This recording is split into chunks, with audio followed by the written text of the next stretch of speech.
Inuulit ko, maraming salamat po ulit sa lahat ng mga pasahero na nakakaunawa sa aming mga driver. Salamat po. Good morning mga bossing. Gusto ko nga lang pala magpasalamat sa lahat ng mga pasahero na nakakaunawa at nakakaintindi sa aming mga TNBS driver dahil sa krisis ng langis at gasolina ngayong panahon na to. Gusto ko lang mag-thank you sa mga pasahero na nagbibigay o nagdadagdag ng kanilang mga pamasahe o tip sa aming mga driver, kasi napakalaking tulong din nun sa aming mga driver ngayon, lalong lalo na ngayong panahon na to ng krisis sa gasolina at langis. I-share ko lang sa inyo ng konti mga bossing kung paano nagbigay ng tip yung isang pasahero ko kahapon. Alam nyo yun, biglang alam mo yung pakiramdam na na-touch ka kasi kala mo wala silang mga pakialam or hindi sila nakakaramdam ng hirap ng mga driver ngayon, panahon ng krisis ng gasolina at krudo. Alam nyo ba kung ano yung ginawa ng isang pasahero mga boss, kung paano niya binigyan ng tip?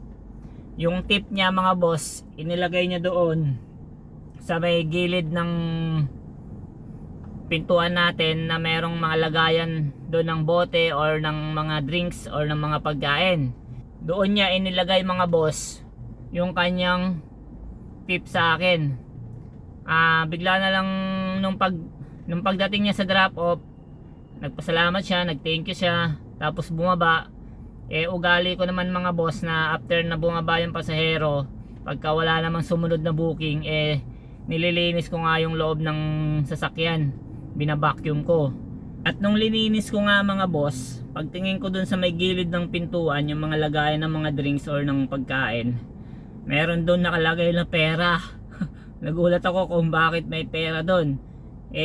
Naisip ko, siguro ibinigay yun ng pasahero sa akin, hindi niya lang direct na inabot sa akin mga boss.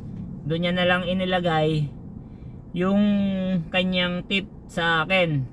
So ibig sabihin mga boss, meron pa rin mga pasahero na lubos na nakakaunawa sa atin ngayong mga driver na sobrang naghihirap talaga yung grupo ng mga transportasyon ngayon mga bossing, lalong lalo na sa ating mga driver na individual na nagtatrabaho.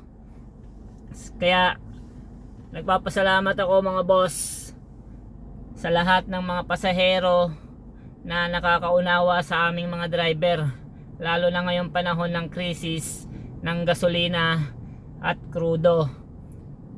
Maraming salamat po ulit sa inyong lahat mga bossing na aming mga pasahero. Sana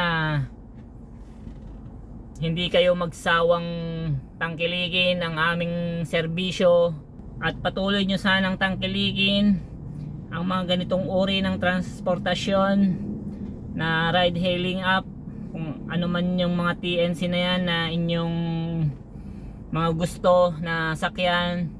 Inuulit ko, maraming salamat po ulit sa lahat ng mga pasahero na nakakaunawa sa aming mga driver.